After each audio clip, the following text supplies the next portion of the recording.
Welcome to the Hey, all you people. Oh, wait a minute. Hey, all you people. Wait a minute. Hey, all you people, won't you listen to me? Kyle. It's not Wanderful proper. We're gearing up for some backlog stuff, and this is somewhat Critical. critical. Episode 2, Episode 6 2. months later. Hell yeah. They can't tell, but I'm doing some more physical comedy that isn't going to be explained in the audio Oh, format. he's 'Cause someone whipping. said that's He's very nay-nay. funny. He's whipping. Now watch me I'm whip. Gangnam styling. Oh my god. Is it's that so beautiful. Gangnam style? I'm just hoping they play. Hey, welcome to Somewhat crying. Critical. Somewhat Critical show where we take critical lens into some stuff about tabletop and gaming and writing and things like that as a whole, and we talk about it from a slightly more serious perspective, I guess. I don't know. It's still your boys. Speak Say for hi, yourself, your boys. Jesus It's Christ. Tyler, Matt, and Hello, Kyle. your boys. Jeremy fell down. He fell in a hole. He fell down. Jesus Christ. He fell down and he said, "I'm gonna lay here for a bit." And so Yeah. he's not. He he's fell here. in a hole, and we're still waiting on the rescue team to find a rope long enough to get him out of there. But he'll was be in a out fugue. in a day or two. He was in a fugue state and he dug about a 60-foot hole behind Yeah. the studio, behind Wander Studios, and he fell down in it. And he said, "I'm going to put myself in the dirt because I am dirt." And the cops were like, "Sir, you can't stay in that hole." You gotta watch out for them Team Rocket holes, am I right? They be digging holes everywhere. Anyway, You boys, you just be I don't know if y'all had any topics also, but I do have topics for this Somewhat Critical episode if y'all wanted to. Let's see what you got. Yeah. So I got a couple, and I'm going to just list the topics now. I don't have a particular order per se. Necessary railroading versus redirecting, and that can both be in like the tabletop sort of parlance, but also like, I don't know. Sometimes a bit could get carried away when somebody else is actually trying to, get into the game. That could be a part of it. Well, Whatever. things can definitely spiral out of control. Thoughts on earning payoff when it comes to like a dynamic moment or like an epic scene in like both. It could be tabletop, it could be like in movies and film or in books. Whenever you turn that page to the reveal of the guy car hook hand, the meme. You guys know about car hook hand? Yeah. I think I know what you're talking about. Look it up. It's an old scary meme back in the day. And then the last one I had, I mentioned that I came up with the idea of a zone. I'm going to tell you right now, I just have a name for it, and so I kind of want to do workshop some light a zone. Yeah, Let's workshop some zones. light world building. Hell yeah. I also wanted to drop this on Matt. I did come up with a deity for Wanderful too, but that can all come whatever time. So yeah, railroading versus like redirection. So I think when I wrote this topic originally, my thought was like, what are your thoughts on railroading when it comes to like putting people back on the track when you're trying to do a D&D sort of tabletop-y like adventure thing, whether it's something you've seen in like a show done effortlessly by people who've done it for years, or it's something that you've done when you're trying to do like a one-shot or your own D&D stuff. What's your thoughts around that? But then also in the back of your head while you're thinking of that, redirection, like letting people kind of go and do their thing until they naturally kind of come back, or yes-anding your way back into the sort of pathway that you're trying to get to with telling a story vis-a-vis D&D. What's your thoughts on those two things there?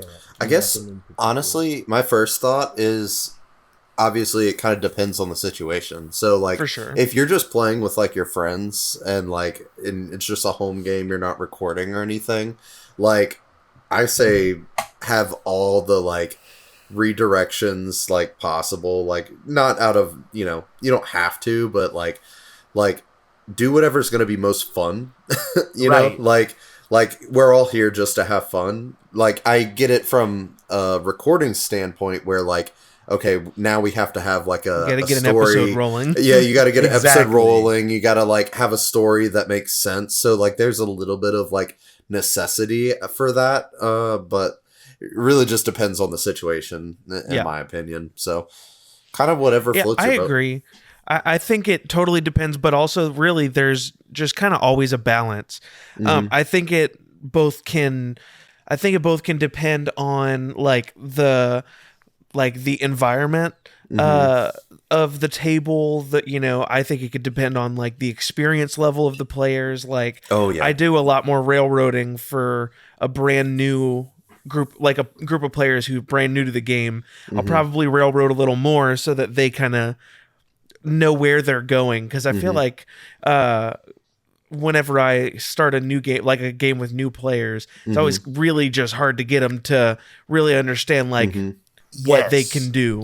That's actually a great thought. And sorry, I didn't mean to cut you off, Kyle, but like I was just thinking about this the other day because DeChelli just started playing Hogwarts Legacy, and she's been vibing with that very hard, and we were just kind of talking about like game styles, and like, you know, games, like video games these days are a lot more like quote unquote hand-holdy, so like, you know, they are a lot more tutorial heavy at the beginning. Like usually there's not a whole lot of like stray from the story, but I think that's really good to have for like newer players, like you were talking about, Tyler, because like you have games like Baldur's Gate where it's very like not tutorial heavy, and like you just kind of get in and you start doing stuff, and like you could literally, like, the sky's the limit, so like it's very overwhelming too. So I can see where, but I like, do like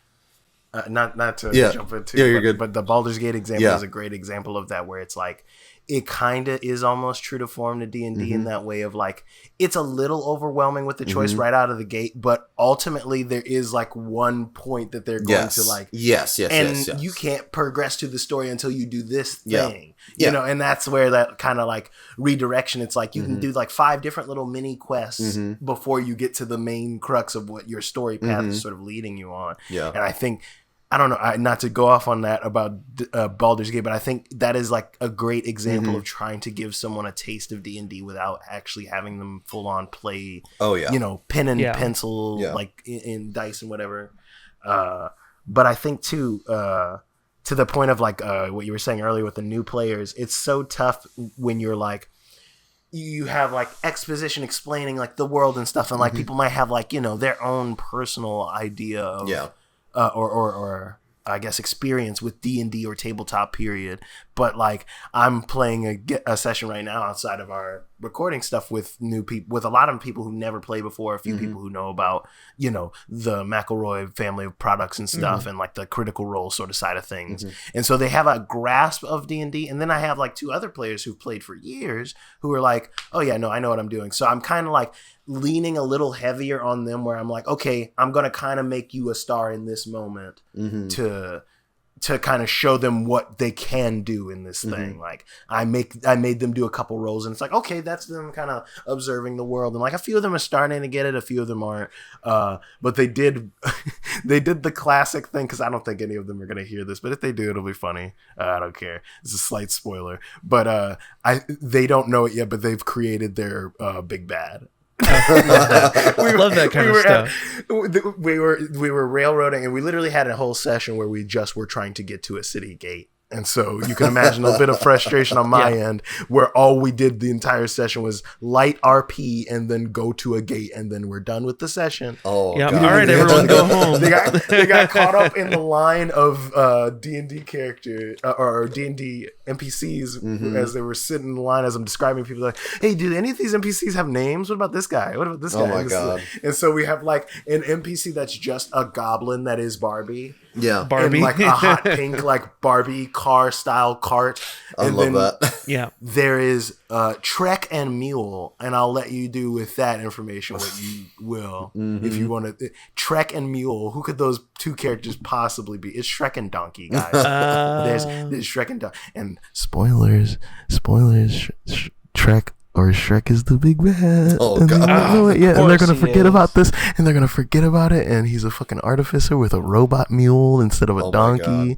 And I got look, the thing is, you're assuming they're gonna forget about it. Let's be real. You're gonna get there, and they're gonna be like, "I knew it," and it's like you didn't fucking know shit. But they're always they're always gonna say they knew it. No, dude. They threw it was a throwaway thing, and I did ask them up because we were doing a lot of this this through Discord right now. And so we have somebody kind of chronicling certain notes and NPC things, and we put it in the wrong channel. And I did mention in the midst of like some drama that was happening in our chat, I was like, hey, what are these NPC names? Because I can't find them in the chat. So some of them with an acute sense of smell might be on to, why is he jokes trying for real? to... Why is he writing down the jokes? Yeah. Why is he writing down the jokes? And I'm like, yeah, you're gonna fucking find out. And it's not even a vindictive, like, this is the big bad. I'm just like, what if Shrek was an evil Iron Man-esque Doom-like character, like a Machiavellian, like he's asking what you're doing in the swamp because it's a front for some sort of government scheme or something, you know?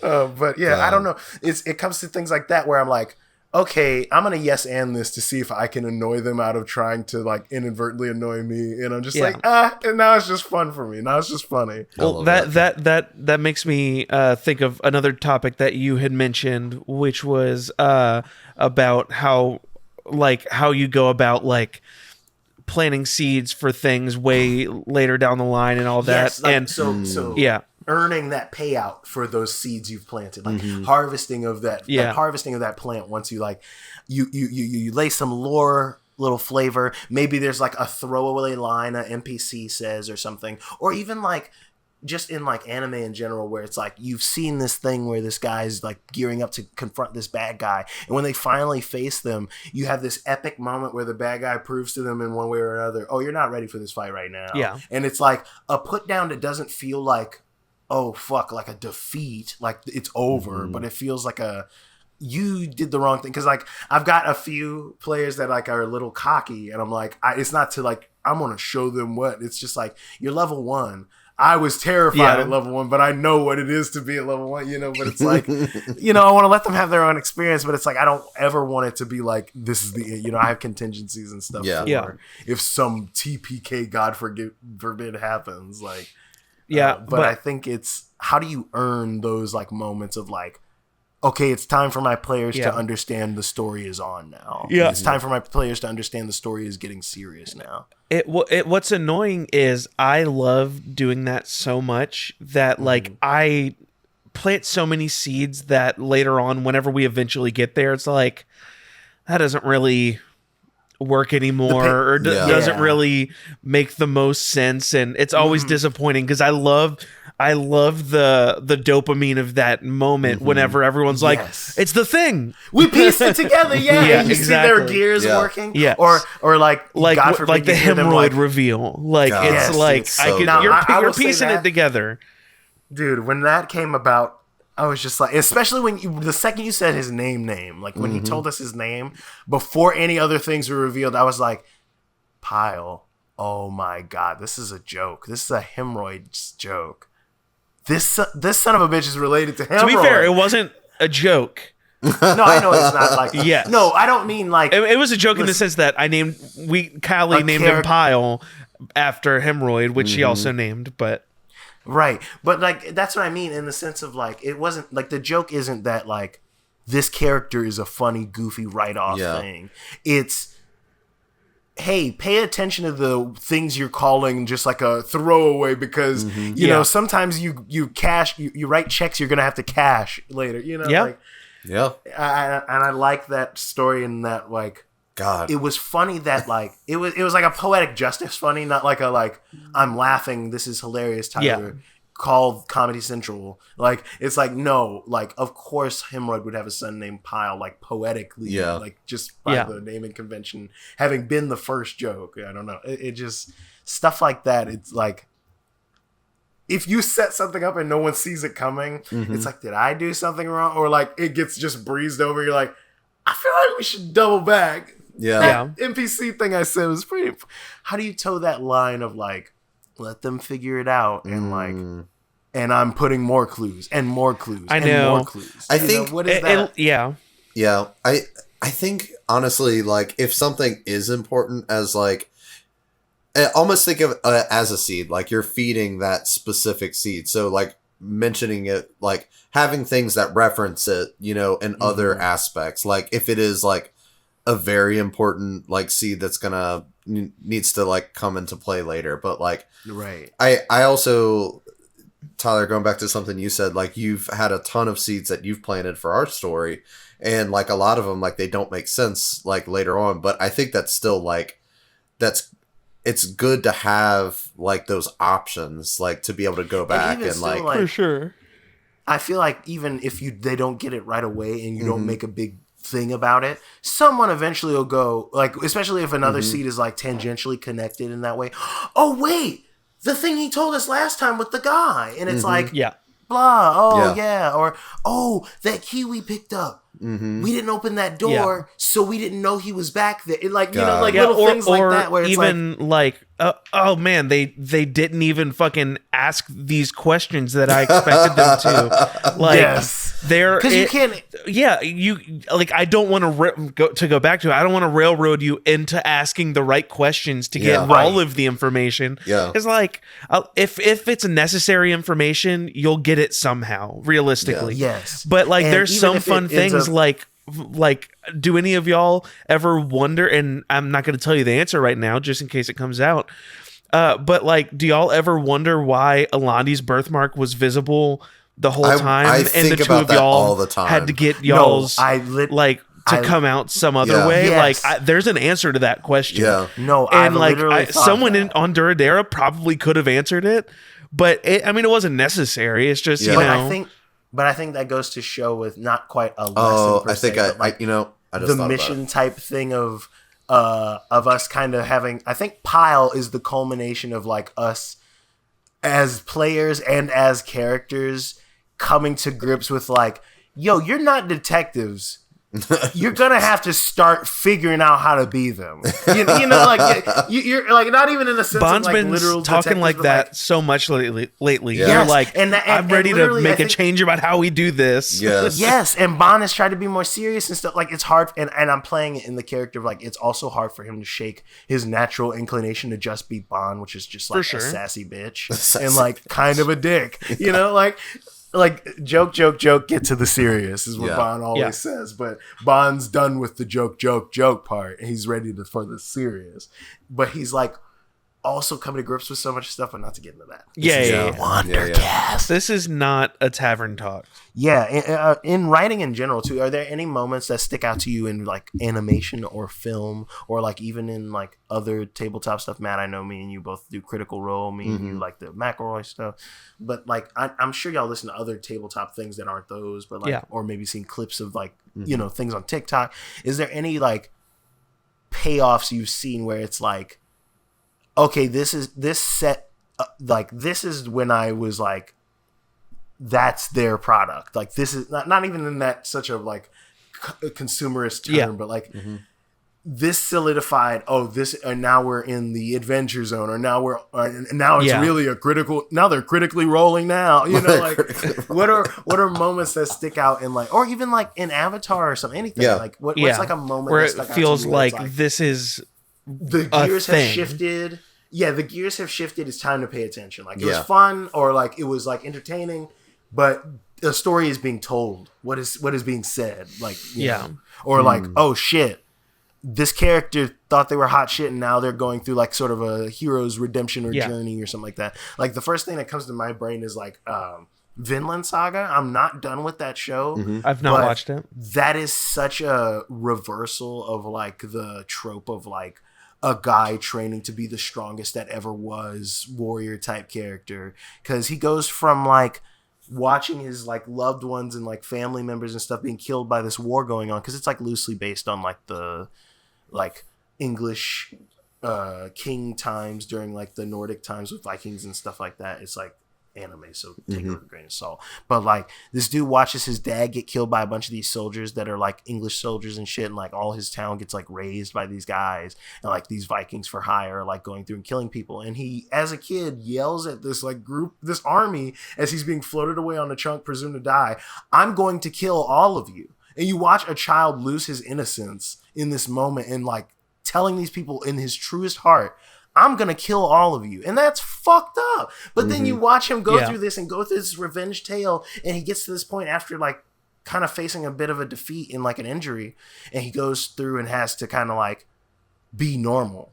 and can't go on the revenge because he's imprisoned in a way. Like, I'm not trying to spoil anything, but you watch this journey. He goes through a true like understanding of like, oh, I don't have to have enemies. Like, that's the big quote from him is I have no enemies. Like, that comes from his thing. And it's just like the payoff. It's like it's not quite a slow burn, but watching this, I'm like, oh, this is talking about that trope of that guy, the character that is trying to be the strongest, biggest fighter that will kill all the people and do all the things for whatever X reason.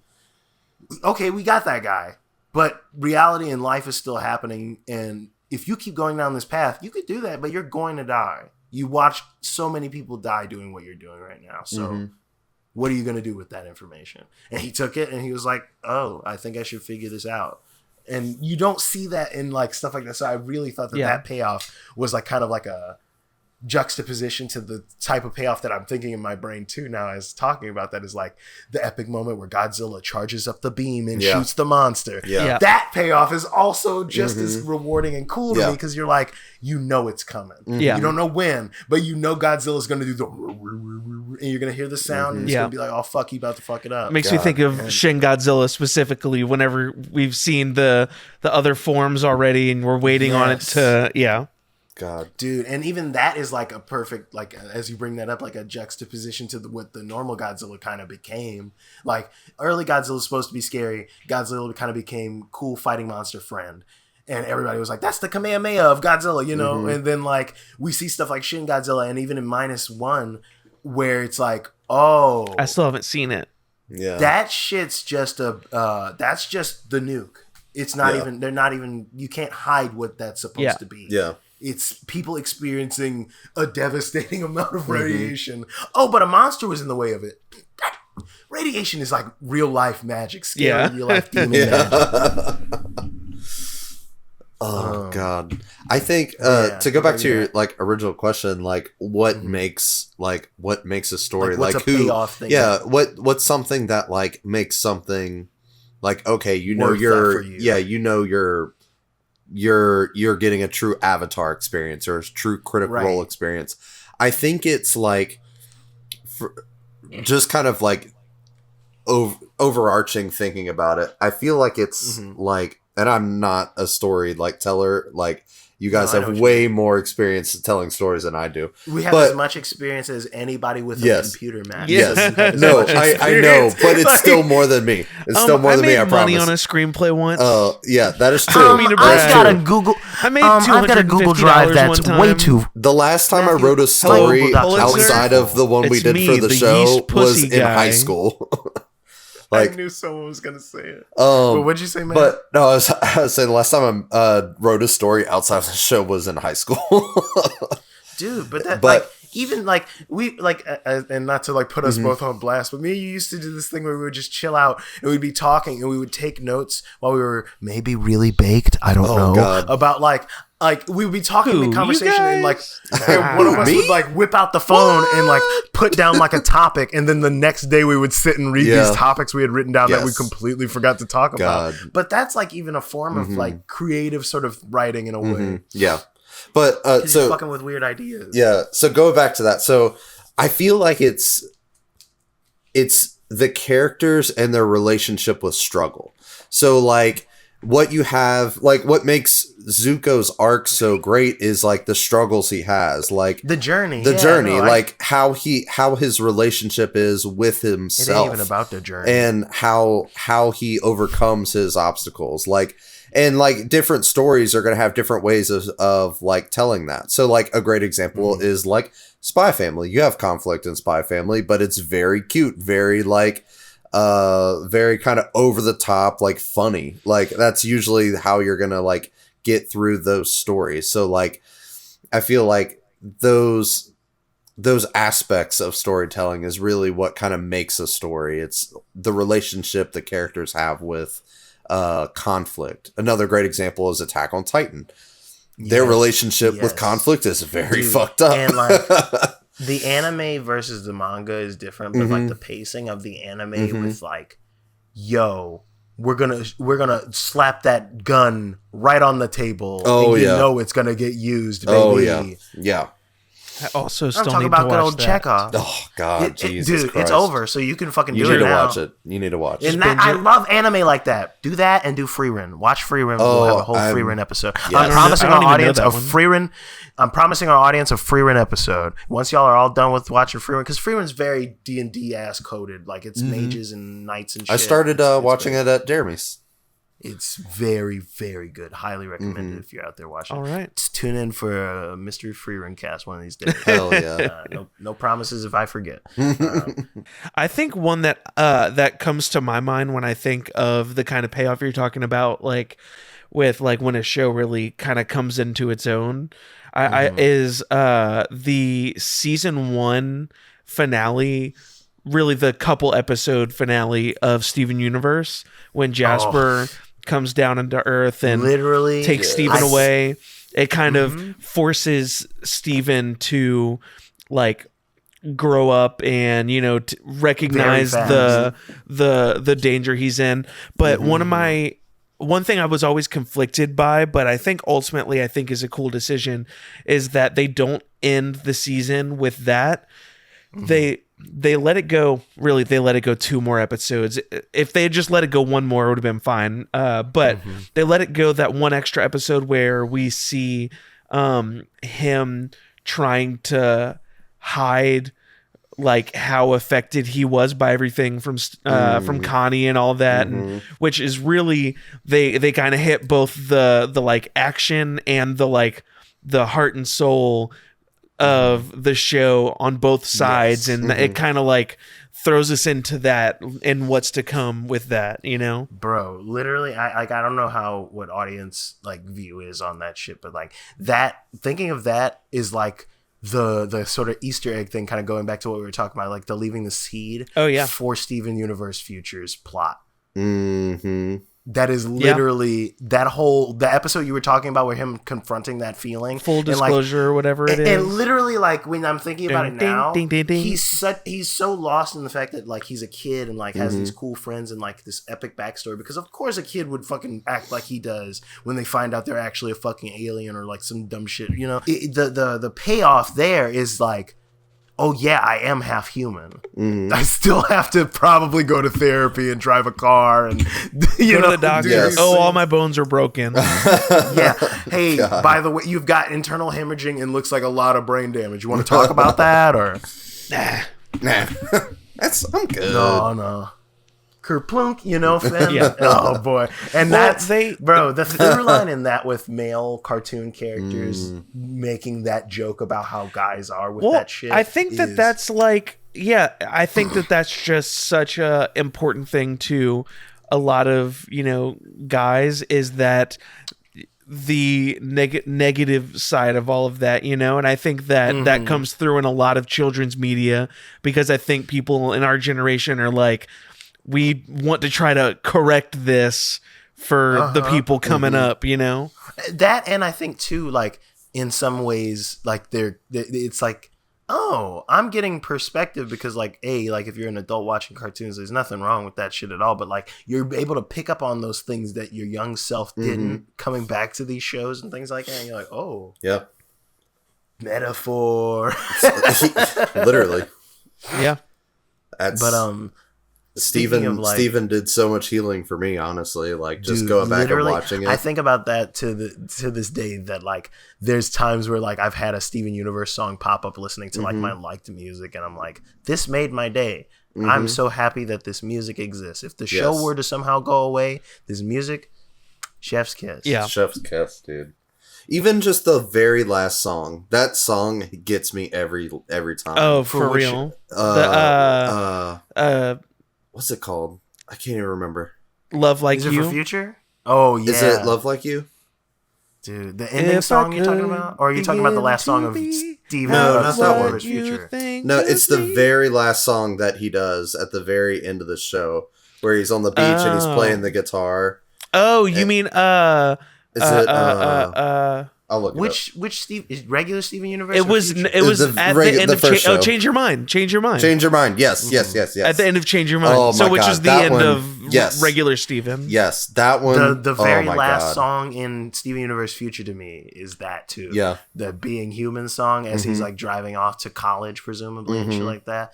Bro, I listen to that song and like cry when I'm just like, and it's happy crying most of the time. Yeah. Sometimes a little sad cry sneaks out, but it's a happy cry because I'm like, the song is like talking about this person sort of taking control of their life and picking up steam towards a direction that they don't know, but they're excited about it. And that shit, like the fucking hope core ass, fucking indomitable human spirit ass energy that like Steven Universe sometimes brings, that I'm like, that's so anime coded. Well, having a character, you know, it's nice. Like, I don't want everything to be that overly positive, but it's refreshing and nice to have it every now and then. Like, that is why my number one comfort show by far is Bob's Burgers.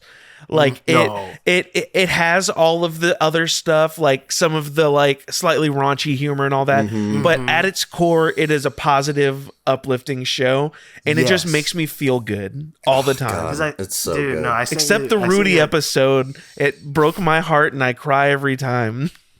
I don't know if I've seen that one yet. It's about his dad and his parents' divorce and all that. Oh, no, yeah, I haven't seen that yet. Yeah. The last Rudy episode I got was his birthday in the park.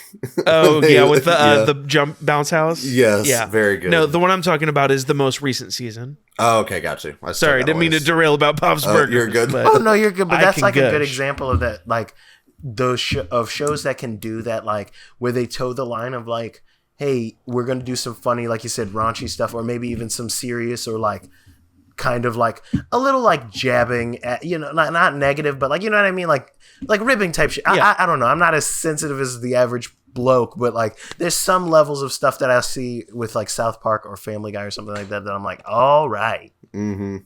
Like not even like I'm like, this is horrible and offensive. I'm just like, you're giving people who are like that the reason to say, you know, to get offended and stuff like that. It's just so weird. But like, I don't know. Speaking of Family Guy. Speaking of Family Guy. Peanut. Hang on, I can do this. The Speaking of Family Guy, in the one episode where they had the rap at the very end, lucky there's a family. Rappers, right? Rappers, am I right? Krispy Kreme. I know Froggy Fresh. It's kind of also a transition into fucking the world building stuff we had talked about. But I had mentioned to you, Tyler, offhand the day after recording, because you blew my brain apart with the Flavor thing. Oh. I don't know when this will come out in relation to that. So it'll come out after that. Or not. Okay, Flavor, the flayed timekeeper. Yes. God. And so I took it upon myself to come up with a name. I really tried to take into account the sort of like style you were going for, the aesthetic, the sort of theming. Yeah, no need. Let me just say for the future, there's no need to do that. I think that like I like to picture, you know, they would have come from the names and all that would have come from different people groups and all that, so they can totally vary. They don't all need to be that like hard fantasy like stuff. No, I know, but I liked it because also it like it's it's also kind of like slightly a joke in the naming that I for sure. It's literally just like, what's the word when you switch the letters around? It's a spoonerism. Wait, whenever you change the first letter, you mean? Oh no, an anagram. You mean? Yes. A spoonerism is whenever you flip the first letter of two words, like parasailing and Sarah Palin. Oh, okay, yeah. That's crazy. I never even heard that term. I learned that on Vsauce, like 15 years ago. Jesus Christ. Keeping it within the convention and the bit of lore you gave us, and I like the vagueness of the lore. Not so much that you don't have your own stuff tucked to the chest, but like the bit that was pertinent to our story that we got just left a taste on my tongue. And so I came up with my own deity. It's the god of battle, pride, and the creator of the old dirty bastard blade. So if you could guess from that naming convention what this character is. His name is Darbaz, Master of Nine Tangs. Darbaz. Oh, so I do have a description that will lead into sort of the world building thing I mentioned earlier about the zone. So real quick, before you go on, I just had to Google to make sure. instead of old dirty bastard blade, a bastard is a kind of sword. It could be the old dirty bastard. I guess it could. I mean, it does. It doesn't need to be that. I know. Just but the bastard blade. That's like such a like Yu-Gi-Oh card ass name is why I added the blade to the end of it. I wanted it to kind of be a little silly, but I know I'm aware that they're like that's the big ass swords. It's like the Buster sword and all these swords that are like these fucking huge ass swords are based around that. But it's a mighty 9-armed golden skeleton with 4 skulls. Each skull is representative of the reference that this is. It's a Wu-Tang reference. One of the skulls is red, stained with blood. The other, an ethereal, ghostly skull engulfed in blue flame. That's for Ghostface Killer. One is covered in crowns, coins, and gemstones for Cream. Cash rules everything around me. And then the final skull is a withered and charred skull marked with several horns sprouting from its head. That one is also a reference to Old Dirty Bastard. Oh my god! Sick. He's clad in armor made of burning starlight, and he wields 8 blades of ruckus and shame.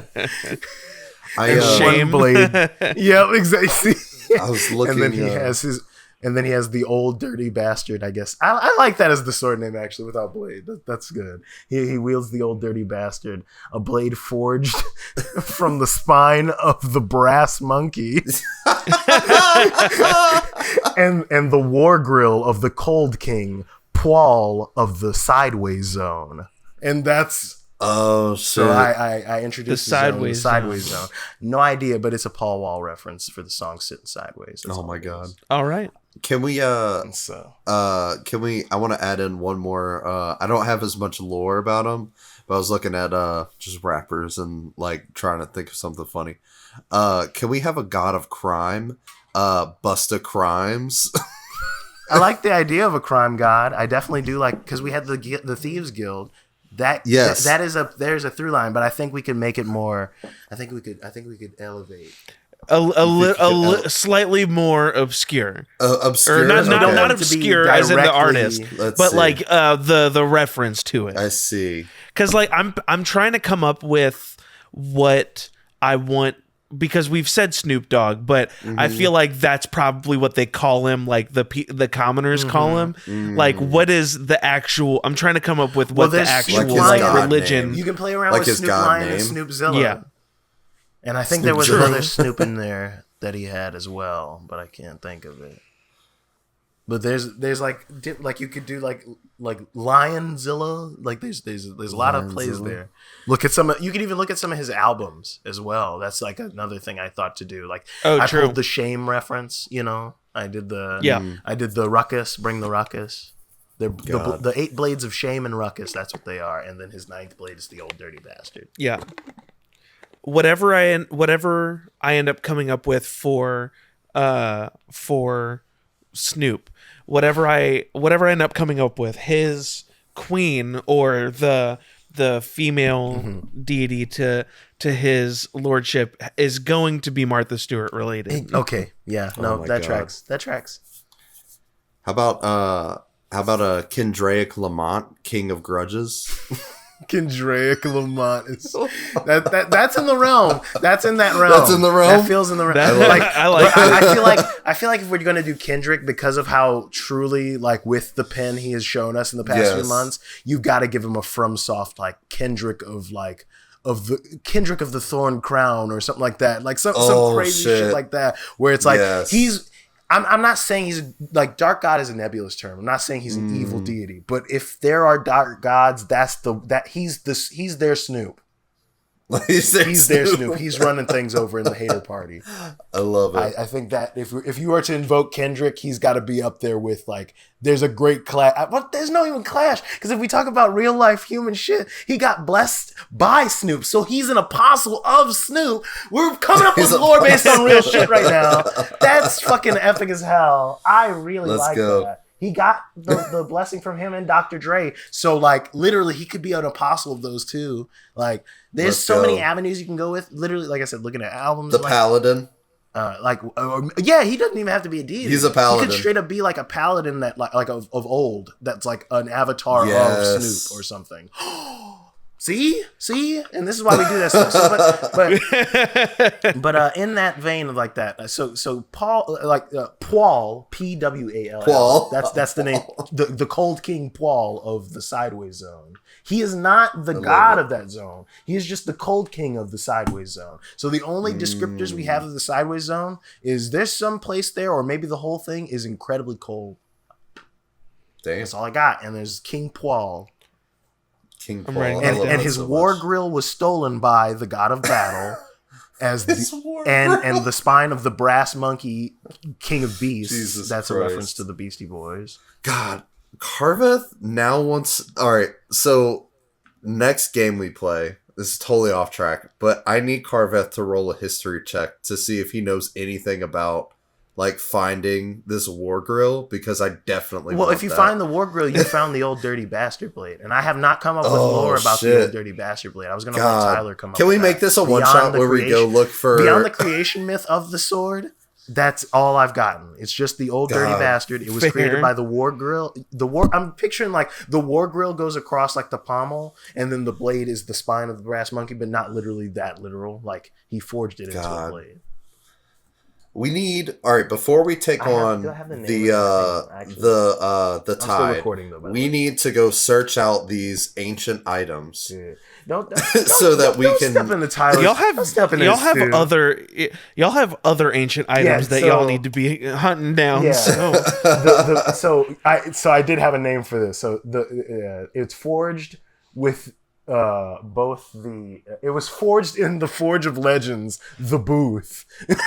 The booth? Yeah, Jesus the Forge Christ. Of Legends is where he forged. It's called the booth. God and damn. He forged the sword from the Beast King. Turn my mic up. The Beast King York, like New York.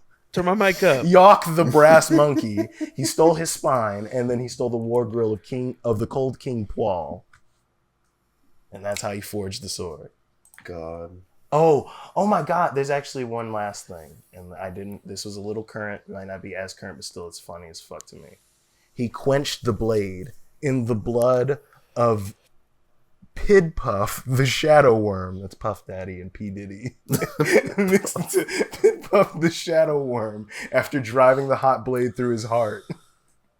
Jesus Christ. So that thing's dead. I killed it off in fantasy. I don't want to touch P. Diddy with a 10-foot pole. So here's the question. We spend all this time coming up with all of these zones, deities, all that. Mm-hmm. The age-old question. What do you do with all that? See, and that's where my thought. Let's talk about that. So my thought was and this could be a joint venture thing, because we've all talked about having a thing where we do like a pass the torch style session run. What if we did like a prequel? Because we've got a lot of lore since the beginning, like doing that type of like the triathlon or whatever, the decathlon. Yeah. We've got all this lore that we built up in the background that you know of that like has already happened. What if we took little one-shot moments of like, and back yonder.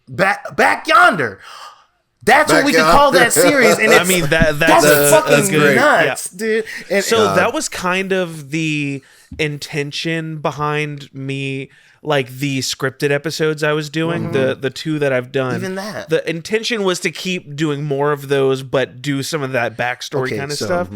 But maybe there's a way we can rework that idea, because scripted episodes are a lot of work. No, definitely. And we're in this sort of space. What if we made found a simple dice rolling thing that's like just D6s, or like a D6 and a D20 or something like that. And we do something that's like semi-scripted in that you have these NPCs we work together and do. You go in the background and build them out however you want for this sort of like narrative we want to tell with this sort of backstory thing.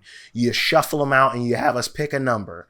That's the NPC we're going to be telling a story through if you're the DM type of thing. Like if it's like something that's already set in stone from your lore or whatever. Yeah. And then we can kind of like go from there. Like as you're hearing us kind of like, you know, talking and doing these things through these characters, you actually find, okay, so now I figured out a way to actually expand to this moment that I've been trying to like not quite get to, but like something I wrote in the backstory that I'd actually like to flesh out just as like a person, just like doing that stuff. Because like we just did this whole thing with the deity Darbaz, Master of Nine Tangs. Like that wasn't the intent, but like, you know, like stuff like that where it's like what does the creation myth of this universe look like? What did the gods do? Was there like a thing that they all decided, you know? Is this like a project of just Snoop's creation? Are the gods Snoop's creations? Yeah. Like, it's just interesting trying to figure out, like, curious. I love so much like coming up with like little bits of stuff like this.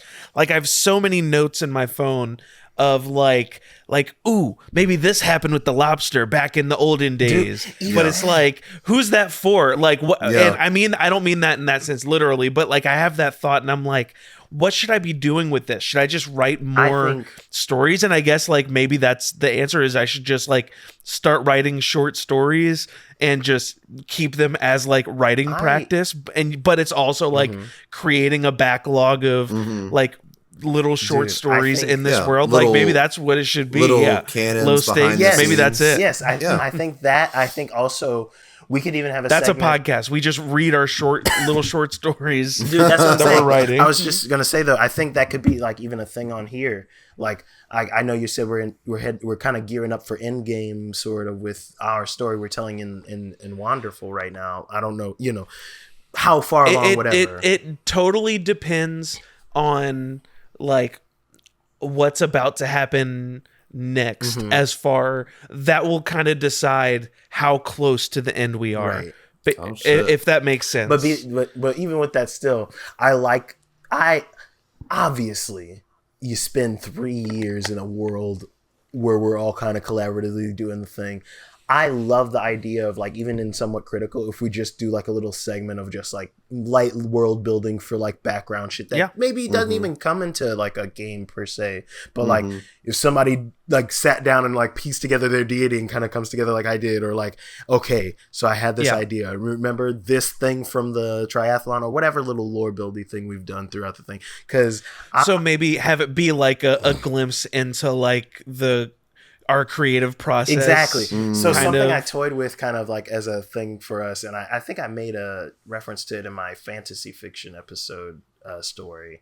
I love... Sorry, I have no memory of that. No, that's fine. I love the lore you built with the space geese for all of our holiday stuff. Yeah. That like, yes. I keep forgetting about that. I toyed with the idea of doing like a riff on like the Alien franchise, like Prometheus shit, where you go to a planet of like space jockeys, but it's like ducks who were making these space geese and shit, and like fully like a rip on the Alien story, and maybe like some Metroid like jokes here and there in it, but it's just like these scientists that are all like Mighty Ducks character references and shit, like really just lean into the duck joke shit of it, and y'all are going to this planet to discover where the geese fucking came from, because like they are clearly like an advanced crazy like spacefaring people with like TV and shit, like, you know, like from like the little bit of like light world building we've done. But I also like the idea of them seeding planets with other geese stuff.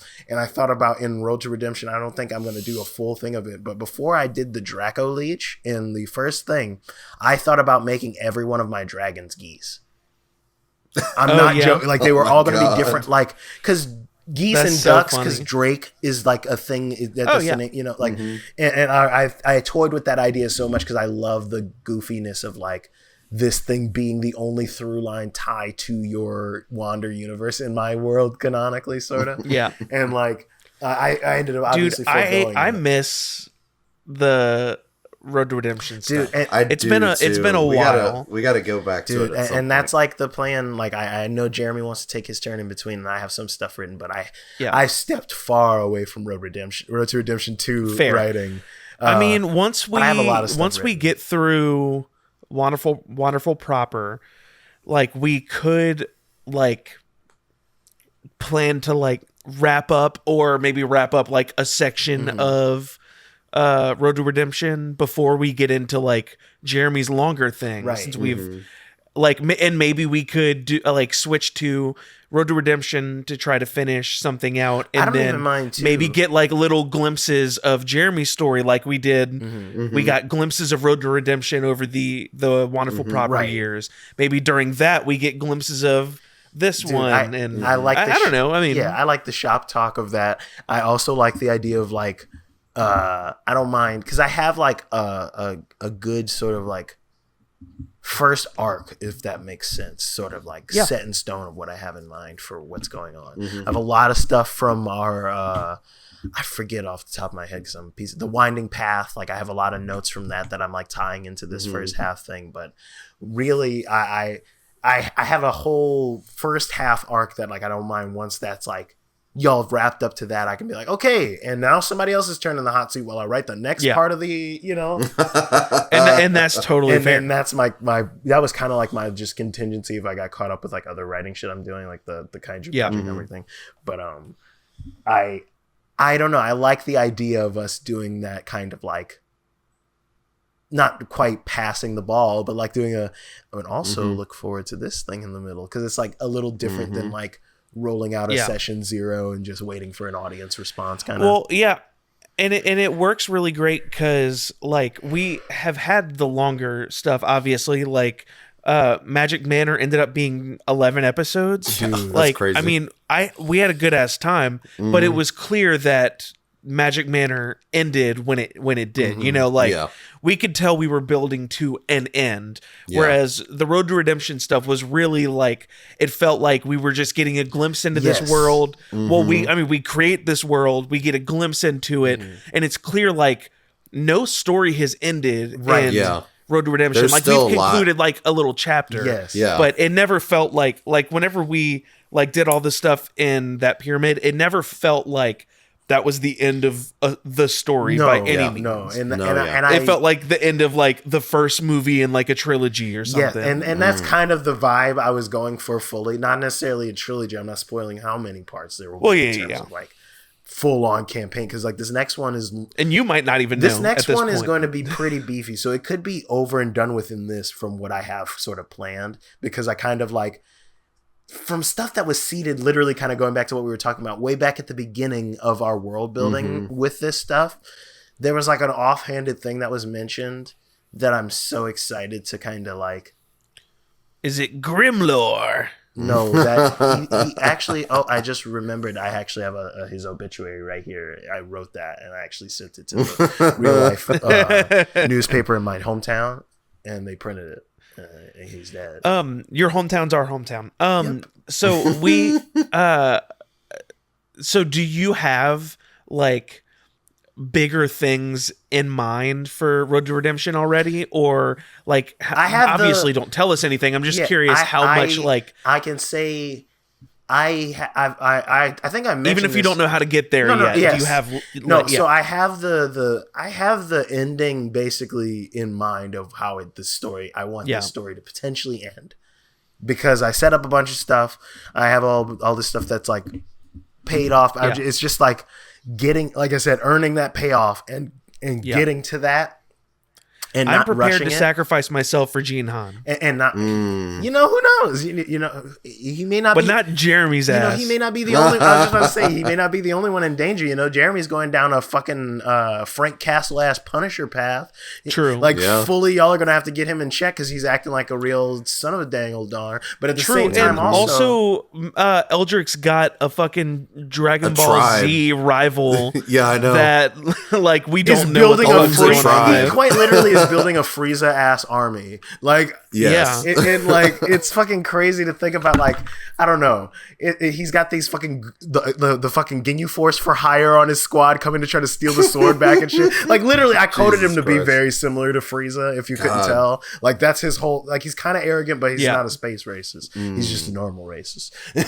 He's just normal racist. But yeah, I don't know. News to me. I have a lot of payoff stuff for you guys' stories, and I tried to really even out how, like, that's another thing too, balancing, like, you guys have, like, I think, and like no exaggeration, I think the 3 characters in Road to Redemption are my 3 favorite characters in all of anything we've done, including my work with Bond and like anything. Like, I think Tyler's thinking that fucking sucks. Don't talk shit about my stories. But no, I they're so like they're so in like a non-intentional way, very like DC noir coded in my mind. Like, every one of those son of a bitch, every one of your characters feels like, not that they have like a troubled or edgy past, but like they all come from a bit of like, oh yeah, the world did kind of end and we're just kind of all as a society picking up like that didn't happen. We can't go to the surface. We live underground forever. What's that doing to us psychologically? Who cares? Polish that stone. Kill those worms, you know? I could see that becoming like a much bigger like movement or realization once that first generation were to like be growing elderly. Something I want. I feel like once that first generation is like getting into the later stages of life, and there's kids being born that don't remember the surface or don't. I feel like that would be such like. I do want to point out in total, it's been I think about like 16 full years of like plus like we kind of nebulized how long it had been before the actual story proper. So think like I'd say 30 years of being underground so far.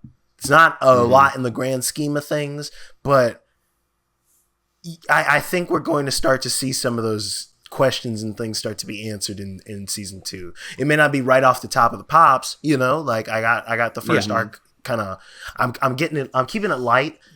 If I can say something without spoiling, the first half is going to be real fun. I'm excited for that.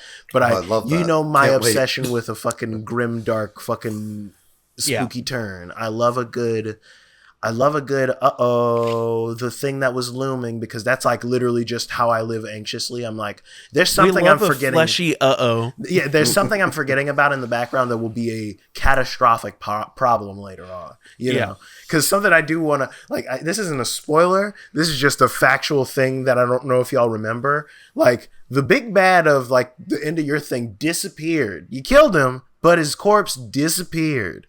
True. So do with that what you will. Is there some sort of nasty corpse fucker out there? Is that the new bad guy? You guys gonna be fighting against the nasty corpse fucker? I got 5 whole pages written about the corpse fucker. You better be ready. Should I fuck this gold? Exactly. Should I fuck this dead guy? And then you guys are gonna be like, fuck, and then I'm gonna be like, roll for initiative, and you're gonna try to stop him. And that's the whole fight, is stopping him. Roll for fuck this dead guy. But yeah, no, I don't know. I think I'm ready for.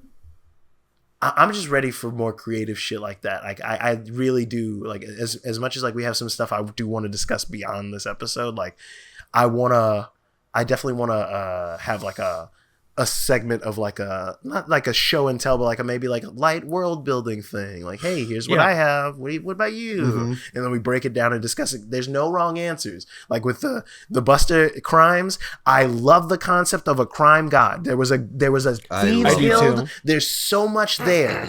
Think on that. Also, I will say.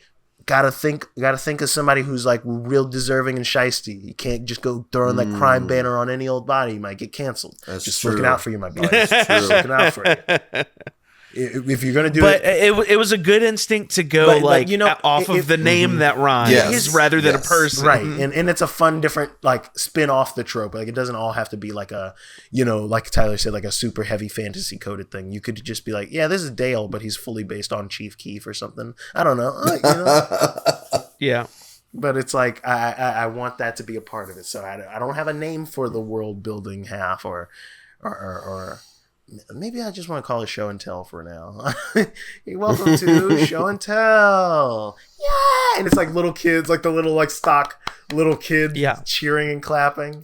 Yay! I mean, I like calling this segment or episodes Back Yonder. Back Yonder. Well, no, Back Yonder as like a ooh, so you mean like so let's kind of go back into that, because I do like the Back Yonder for like the flashbacky kind of vibe of that world building. But it could even be like the idea of like creating lore and backstory. Dude, and I think that, like, well, I think we made the joke about it on the forbidden episode of the fantasy fiction one, but I think there should be some sort of we should world build a lore keeper, like a guy, like a book dude, like some sort of for some reason I'm picturing like, I guess that can be what our like fantasy fiction episodes, like we could bring that idea back, but have it be this back yonder, like and like the lore building, and like it could be collaborative. Maybe someone comes with a story they already wrote. It could be kind of, you know, nebulous. Dude, like whatever. I like that a lot. I do. I love that idea especially because it gets us all collaborating, all of us writing, not just, I'm just one picturing or a two dude people with a bunch of books on his back, and he's got a hunchback. Whatever he is, A lot of books he on needs his to back. be super drawable. Yep. I feel like he's probably a wizard or something. Think a turtle with books on his back. A big turtle in a wizard's robe with books on his back. Oh shit! Okay, what hear me out. So name? the shell, like the little panels in the shell, they open up and inside are books. Oh my god! I fucking love that. Absolutely. So you said name for this guy? What like not saying what do we name him? What kind of name? I was thinking like, do we want to assign him a rapper or a hip hop artist or something? Wait, is this a god? I actually had the perfect name. Actually, is this a god or? I guess it doesn't need to be that because it can just be and we kind like of an already observer. Immediately assigned him his, but it fits to the name that I thought of. Yeah, it does. But no, it fits to the name I thought of. LeVar. Reading Rainbow, LeVar Burton. Yes, LeVar. Yes. His name's not LeVar Burton, love it. But he's a turtle with like these dope panels in his like shell that open up these cool books. And maybe it's like listen. Here's the thing. I love turtles. I think they're great. I just hate drawing turtles. Okay, then. I've been trying to draw one because Kobe's playing one in our game, and it's so hard. What are your thoughts? What are your thoughts on birds? Birds better, I think. Birds better. I'm gonna go open up a list of at dogshitandbeyond.com. But I also kind of like here's the problem I'm having as well with all of these animal ideas is I feel like all of these animals are a little too cute. I kind of want him to be a little like a little rascal. Like I feel, am I off base? Are we visualizing different things? Because I kind of like him. You say little rascal. I see your little rascal. He doesn't have to be little, but I was gonna say I see your little rascal. I raise you medium rascal.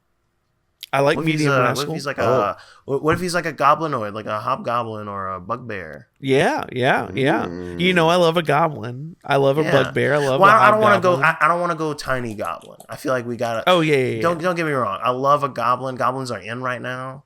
But we can. Goblins are very in right now. We need more goblin representation. There's other goblins. Yes. I'm leaning heavy bugbear because it's a fluffy little fuzzy dude who's kind of quiet. True. It's scary that thing is over 6 foot tall and is sneakier than most just by nature. But now, does he cause mischief? Bugbears are historically lazy, and they like to. I mean, get other people to do. This observer, this bookkeeper. Let's see. I don't think he causes mischief. I think he might. He strikes me as the type who just is in it for a good story, and like whatever that means. So they're kind of a bard.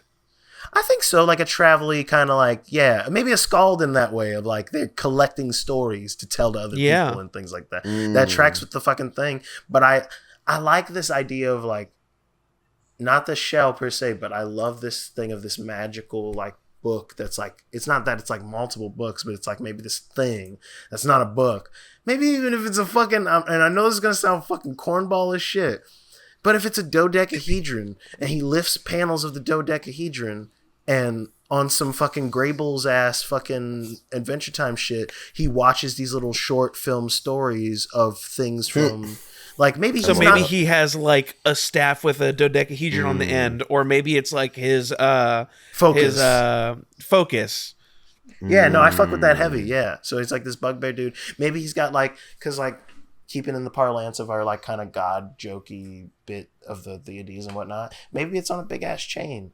Maybe he's got a dookie chain with a big old rock on it, and he like puts it up to his eyes like a periscope or telescope, like whatever. yeah. What are those things called? Yeah, fucking magic eye or whatever the fuck. I don't know. What do they call those? Yeah, selfie stick. But yeah, he puts it up to it's the little thing. Like you put the slots. insert the little piece of paper and it slides. I'm in the Grand Canyon. Oh my god! And then you click it and it's.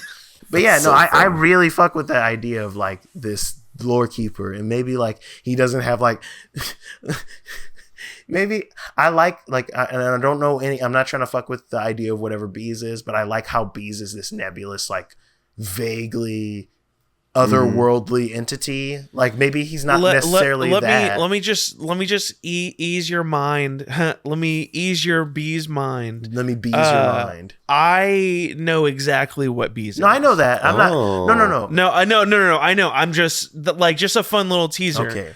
I know exactly what Bees is. Okay. Our dad. So it's not it is not in truth some sort of like mystery, because like it absolutely could be like he's just I don't know, a magic guy who has weird powers. Like Doctor Who too, where like you know what Doctor Who is, I guess, but like if you were just a regular on the street guy, nobody knows what the fuck that guy. He's kind of an alien, kind of a homeless guy. Yeah, like like it's very kind of handsome. Yeah, sometimes kind of like a timeless being, kind of like a scary god, like some sort of weird like otherworldly entity. You know, I like the idea of like something like that, some sort of like I don't know the term I'm looking for, but like some kind of what's his stick? Like he's the LoreKeeper. Yeah, he's like sort of like a bit mischievous and a bit like in it for the story, scaldy kind of bard kind of character. What if his stick what's his real is? Thing? What if like his stick or whatever it is that? What if this thing is like soul bound to him in the way that Ice King's crown is, where the crown is what gives him his power, but also the crown is kind of interwoven itself into who he is. So it's kind of making him. So maybe this like stick is like, maybe he is just a guy who sought out knowledge or stories or something and somehow found some artifact that he used and it fused into him, and it has like caused him to be some other like weird creature. Like maybe he's not wholly a bugbear. You know, he's like a bugbear. Yeah, in exactly. Else. Like he used to be a bugbear, which elevates him like toward that like deity status. But like he's definitely down here. You know, maybe he's some sort of like arcane like automaton abomination type thing. Like he wasn't an automaton, but like now this lore cube or this lore staff thing that's fused with him is the only thing keeping him alive, because like its whole existence is gather stories. It's like fern. And then pieces of his body is becoming more like automaton. Thing. Yeah. And so he's like this weird bugbear guy that also has like these crazy I don't even think like mechanical parts. I think literally like the same sort of like texture of this like dodecahedron, like almost like, you know how golf balls have those little divots, like he's just starting to get like this like patchwork of these things, and like every now and then a flash of like a story when he starts to think of things will come out of his shoulder or his wrist or something, and it's like not on purpose. Oh fuck, maybe when he sleeps, like it projects like his dreams and shit out of those spots, like or something. The fucking like things like that. Like the little fucking those lights that like cast the little light the constellation lights. Yeah. Dude, I love that. So do you think he exists like in a zone all on his own? I was just gonna say no. Like, do you think he exists like maybe in like a place at the end of time, kind of? I got this. No, yes, I like outside of time. I also think that this thing that like is the lore keeping sort of like foci or whatever you want to call it, that's fusing into him, is making him basically like the key to that zone, right? He's only trapped in there because it's now a part of him. Like, and the only way he'll get out is when the thing has consumed him fully and goes back to look for another person to collect stories for it. Like, that, because like his whole stick was like, he was like a LoreKeeper to begin with. He finds this item. They vibe on the same level. They're matching each other's freak. They both love a good story. He takes this thing. He learns, oh shit, this thing can record these stories for all time. I should really collect all the stories there are, like no matter how small. And like over time using it just as like a bar trick and thing like that, he learns, I can't really kind of be apart from this thing. And then it slowly becomes fused to his body. And now he just wanders outside of time, occasionally being thrown into a time period, gathering story, and then back out of time. What do you think of the time break zone? For that zone, continuity, like I like that vibe of like that continuity zone, or like that vibe. Yeah, continuity zone, like not necessarily like that literal, but like I like that energy. Sorry, I'm writing some of this down you're good, so I can remember to go back to it later. We said his name's LeVar, right? LeVar. Oh yeah, write that down. I think that maybe he's not a he anymore once he's fused with this thing. Maybe he's they now. Yeah, he they. He's he they. Yep, that's the pronouns. Because, like, I think on some Ice King shit, he remembers because, like, he's full of memories. But that's the thing. He's too full of memories and stories and shit. His pronouns are when/where. Oh! Sunglasses fall down. Christ. Your house explodes. But, yeah, I really like this. So we've done a good bit of world building here. We got a god out of this. We got a nebulous cold zone. We've got a couple new NPCs floating around. Ooh, look, I love it. The Zone of Chronicles. Next time we do this, we're going to come with a plan of specific things, and we're going to do some world building live. I love that. What'd you say? The Chronicle Zone? The Zone of Chronicles. Well, no. Well, so that's the thing. He's not in. I like Chronicles. Like, there's something there. Yes, but I also, too, we got to remember. Chronic. He's outside. Oh, fuck. Actually, not even joking with you. Write that down. But we got to remember too. He's not in he's in a zone outside of time. Yeah, like he's not in. So this zone would be the like a timeless zone. We got to think about that. Like, what would like? Damn, that's tough. I don't want to fill it with so much dead air, but I really like that concept of this. No, it's okay. I'm gonna edit out of time sort of zone. I'm writing down like a lot of the Chronicle zone, the Chronic zone out of time. Some of these ideas, and I'll come back to them, and we'll nail some of this down. Yes, but yeah, this is just a glimpse into some of like, because I kind of want this to be a regular thing on Somewhat Critical towards the end, especially once you start to run out of steam. There's good shit amongst what we've been talking about, like, and not even in the sense of like it's like all of it's got to stick. It's not, whatever, but like and this can be a conversation. Look, if you're listening to this and you think like, oh man, that idea was dog water, and y'all thought it sounded good, yes, please give us should let us know that. Hit us up on the social medias. Send us an email. Wanderful.pod everywhere. Send us a fax. We'd love to hear. We'd love to hear your thoughts on these kinds of things. Maybe you had an idea for a zone or a deity to fit the hip hop pantheon. Let us know, and we'll throw them into the workshop. Dude. I'm not lighting a bowl. I'm lighting the a workshop. I love that. I'm feeling very fantasy. Ooh. We're not gonna have a video portion of this, but this candle is just it's getting cooler out. I've got the hoa weather going out here in Washington, so it's getting cooler out there. Yeah, I'm very much in the spirit of just like wandering the woods and thinking about this type of shit. So like, please, anybody who's got any feedback, man, I'm looking for that deity now that that's on the table for us to draw some. Because I know you're going to come up with it. You stick to that crime thing. There's something fucking there. Even if you have to listen to that Thieves Guild episode I feel again, like... do it. Like, I feel like I haven't heard of like a god. Like I feel like there's like gods of like trickery, but not a crime like a god of crime. That's exactly what I'm saying. God of crime. That's so nebulous. That's like Baal being the god of murder. Like, that's insane. But yeah, man, I think tune in next time we're going to try to churn out some more of these Somewhat Criticals in the interim, and like obviously backlogging Wanderful proper and everything. But this is my bread and butter. This is the place I shine. I love a good creative like meeting of the minds and like doing this kind of lore stuff that's unrelated to my creative shit, because it lets me go back to the stuff I'm working on with a fresh lens. Like I fully like. Tyler, this is me telling you to check and see if you could hear me fart. Sorry. Oh boy, dude, there's so many times. I think I saw something. Tyler, there's so many times you've probably heard me fart. Definitely, I'm like, sorry, Tyler. We don't have a sign off, so zippity bip, hippity whip, bip. I hope you enjoyed this non-stop tangents and glimpses into our creative processes. Praise be to the one who brings the smoke.